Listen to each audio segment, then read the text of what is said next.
بسم اللہ الرحمن الرحیم۔ احمد سلمان رشدی ملعون برطانوی راج کے دوران 19 جون 1947 کو بمبئی میں ایک ہندوستانی کشمیری مسلم خاندان میں پیدا ہوا تھا۔ وہ انیس احمد رشدی کا بیٹا ہے جو کیمبرج سے تعلیم یافتہ وکیل سے کاروباری بنے، اور والدہ نیگن بھٹ ایک استانی ہیں۔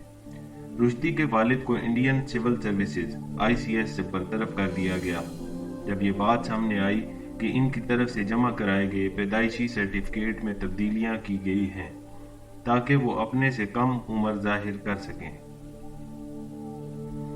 ملعون رشدی کی 3 بہنیں ہیں۔ اس نے اپنی 2012 کی یادداشت میں لکھا ہے کہ اس کے والد نے ایوروز ابن رشد کے اعزاز میں رشدی نام اپنایا تھا۔ ملعون رشدی بمبئی میں پلا بڑھا اور فورٹ ساؤتھ بمبئی کے cathedral and John Connon school میں تعلیم حاصل کی۔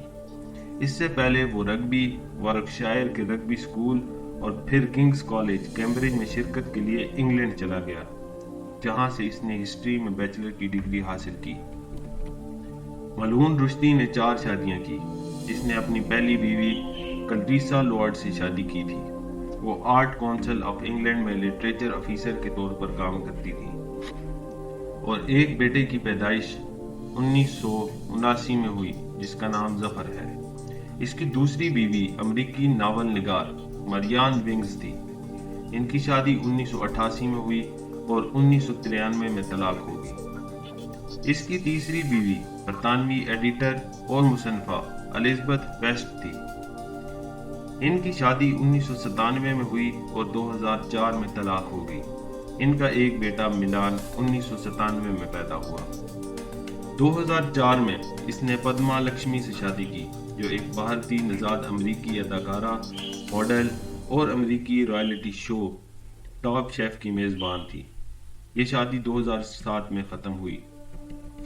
سلمان رشدی ملعون کے پٹھوں میں ایک مسئلہ تھا جس کی وجہ سے اوپری پلکیں جھک جاتی تھیں، جس کی وجہ سے اس کا 1999 میں آپریشن ہوا۔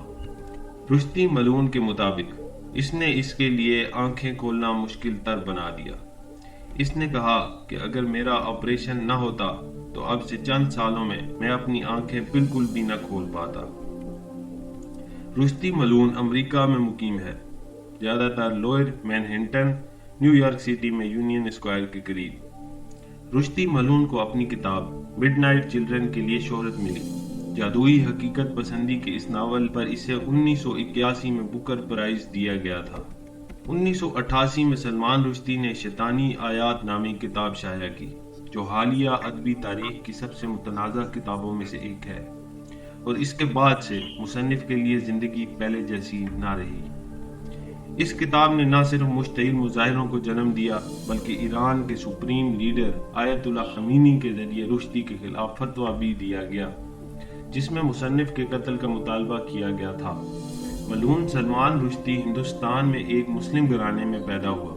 ملعون رشدی کو 1 دہائی سے زائد عرصہ روپوش رہنے پر مجبور کیا گیا، کیونکہ کئی سالوں کے دوران بہت سے لوگوں نے اس کا شکار کرنے کی کوشش کی۔ اسی دوران میں اس کے کچھ پبلشرز اور مترجمین کو بھی بھاری نقصان اٹھانا پڑا، یہاں تک کہ کئی کو مار ڈالا گیا۔ لیکن سوال یہ ہے کہ شیطانی آیات اتنی متنازع کیوں تھی، اور یہ اب بھی اس طرح کے جذبات کو کیوں بھڑکاتا ہے؟ رشدی کی کتاب خوابوں کے سلسلے میں مسلم مذہبی عقائد کے کچھ حساس ترین اصولوں کا مذاق اڑاتی نظر آتی ہے۔ دنیا بھر کے مسلمان اس بات پر یقین رکھتے ہیں کہ فرشتہ جبرائیل محمد صلی اللہ علیہ وسلم کے پاس آتے رہے اور 22 سال کے عرصے میں آپ کو خدا کے الفاظ سنائے۔ یہ الفاظ پھر محمد صلی اللہ علیہ وسلم نے اپنے پیروکاروں کو دہرائے، آخر کار لکھے گئے اور قرآن کی آیات اور ابواب بن گئے۔ شیطانی آیات میں مرکزی کرداروں میں سے ایک جبرائیل فرشتہ کہ خوابوں کا ایک سلسلہ ہے جس میں وہی اس کا نام بن جاتا ہے، یعنی فرشتہ جبرائیل۔ جبرائیل ان خوابوں میں ایک اور مرکزی کردار سے اس طرح ملتا ہے جو اسلام کے روایتی بیان سے ملتا جلتا ہے کہ فرشتہ نبی محمد صلی اللہ علیہ وسلم سے کیسے ملا۔ معاملات کو مزید خراب کرنے کے لیے مصنف نے نبی صلی اللہ علیہ وآلہ وسلم کے لیے ایک اشتعال انگیز نام کا انتخاب کیا۔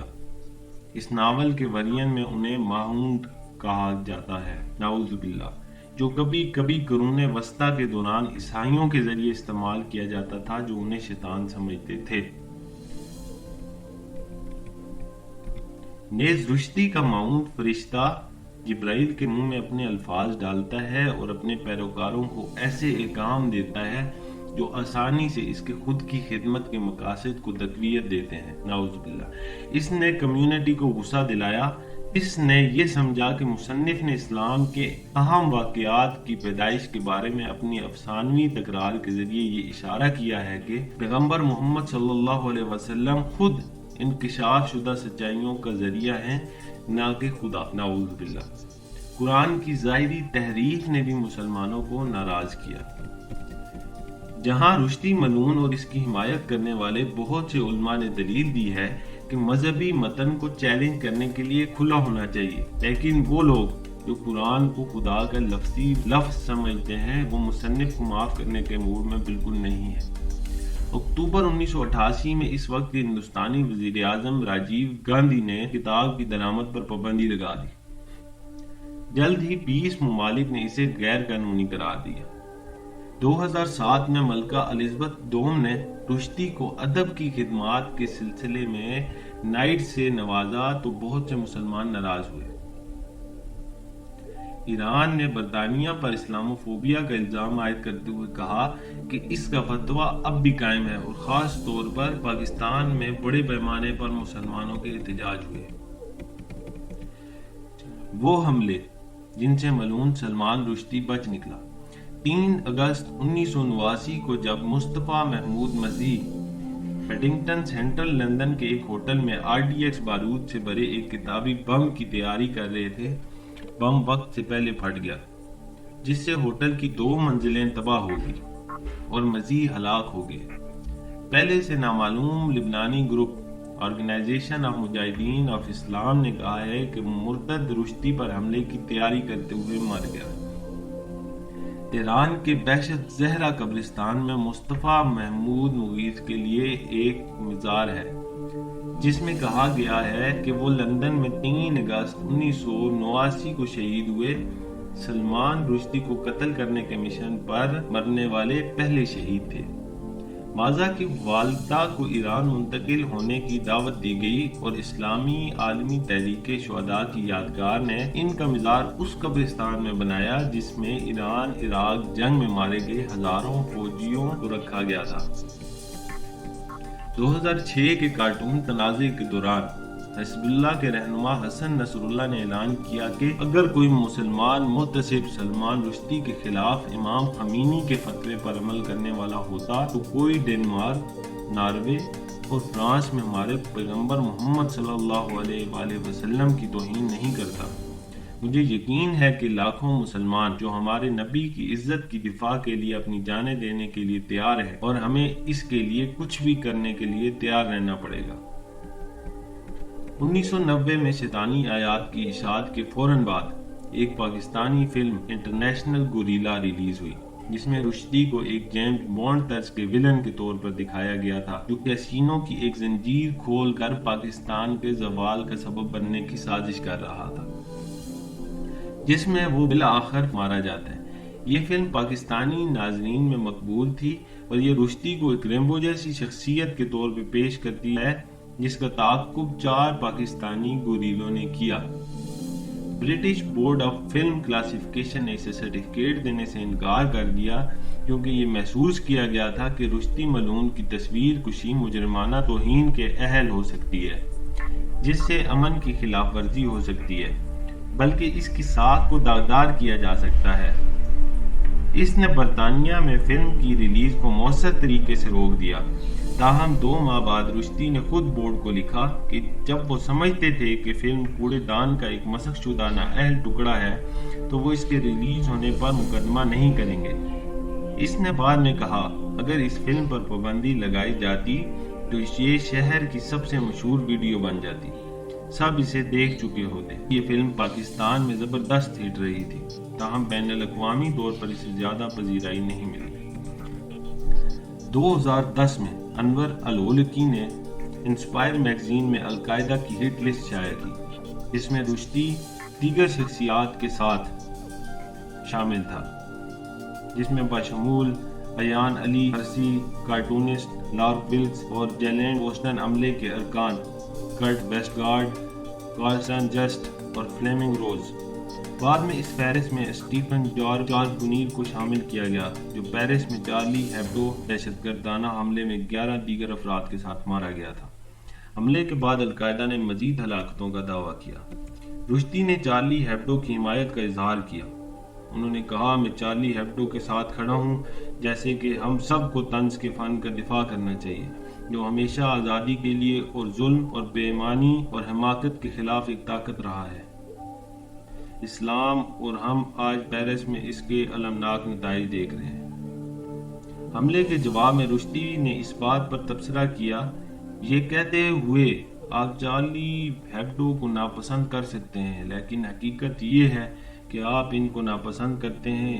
اس سے ان کے بولنے کا حق کا کوئی تعلق نہیں اور کسی بھی طرح ان کے قتل کا عذر نہیں. رشدی ملون جنوری 2012 میں جے پور راجستھان، ہندوستان میں جے پور لٹریچر فیسٹیول میں شرکت کرنے والا تھا، تاہم بعد میں اس نے اپنی زندگی کو ممکنہ خطرے کی بنیاد بتاتے ہوئے اپنی تقریب میں شرکت اور اس وقت ہندوستان کا مزید دورہ منسوخ کر دیا. کئی دنوں کے بعد اس نے اشارہ کیا کہ ریاستی پولیس ایجنسیوں نے اسے دور رکھنے کے لیے جھوٹ بولا ہے. جب انہوں نے اسے بتایا کہ اجرتی قاتل اسے قتل کرنے کے لیے جے پور بھیجے جا رہے ہیں، پولیس نے دعویٰ کیا کہ انہیں خدشہ ہے کہ رشدی ممنوعہ شیطانی آیات سے پڑھیں گے اور مسلم تنظیموں کے آنے والے مظاہروں کو دیکھتے ہوئے یہ خطرہ حقیقی ہے. دنی اسنا ہندوستانی مصنفین روچر جوشی، جیت تھیل، ہری کنز اور امیتا و کمار میلے نے رشدی کے ممنوعہ ناول کے اقتباسات پڑھنے کے بعد اچانک میلہ چھوڑ دیا. ان چاروں کو منتظمین کی طرف سے وہاں سے نکل جانے کی تاکید کی گئی تھی، کیونکہ ان کی گرفتاری کا حقیقی امکان موجود تھا. رشدی اور جے پور لٹریچر فیسٹیول کے دوران مجوزہ ویڈیو لنک سیشن کو بھی آخری لمحات میں منسوخ کر دیا گیا تھا، جب حکومت نے فیسٹیول کو روکنے کے لیے دباؤ ڈالا تھا. رشدی ملون 16 مارچ 2012 کو نئی دلی میں ایک کانفرنس سے خطاب کرنے کے لیے ہندوستان واپس آیا تھا. اگست 2022 کو جب نیو یارک کے چوٹاکو انسٹیٹیوشن میں ایک لیکچر شروع کرنے والا تھا، رشدی ملون پر ایک شخص نے حملہ کیا، جو سٹیج پر چڑھا اور گردن اور پیٹھ سمیت ان پر متعدد بار وار کیا.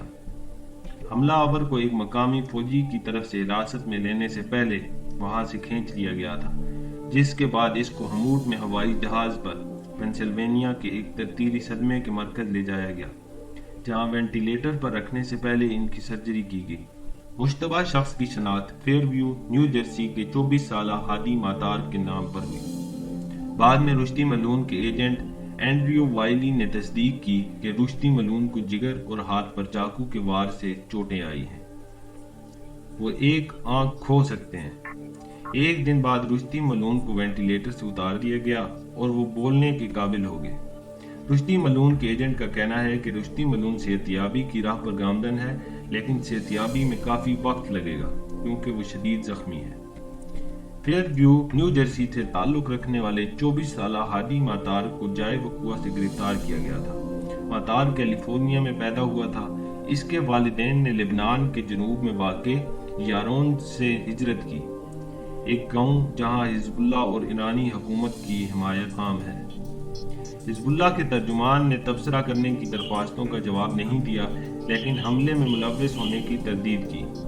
ماتار کے والد کئی سال قبل جنوبی لبنان واپس آئے اور یارون میں رہتے ہیں، اور یارون کے میئر علی تخفیق کے مطابق ماتار کے والد نے حملے کے بعد سے خود کو اپنے گھر میں بند کر رکھا ہے اور وہ کسی سے بات کرنے سے بھی انکار کر رہا ہے. ماتار کی والدہ نے ایک انٹرویو میں بتایا کہ اس کا بیٹا 2018 میں اپنے والد سے ملنے کے لیے لبنان کے سفر کے بعد تبدیل ہو گیا تھا اور اس سفر نے اسے الگ تھلگ محسوس کرا دیا. قانون نافذ کرنے والے ایک ذریعے نے مقامی خبروں کو بتایا کہ ماتار کے سوشل میڈیا اکاؤنٹس نے اسلامی انقلابی گارڈ کور اور شیعہ انتہا پسندی کی حمایت کا اشارہ دیا ہے۔ نیو یارک پوسٹ نے قانون نافذ کرنے والے اداروں کا حوالہ دیتے ہوئے رپورٹ کیا کہ ماتار نے ایرانی حکومت کی حمایت میں خیالات کا اظہار کیا۔ ماتار کے پاس ایک جعلی ڈرائیونگ لائسنس تھا جس میں حزب اللہ کے ایک مارے گئے جنگجو عماد مونیا کا نام بھی ظاہر کیا گیا تھا۔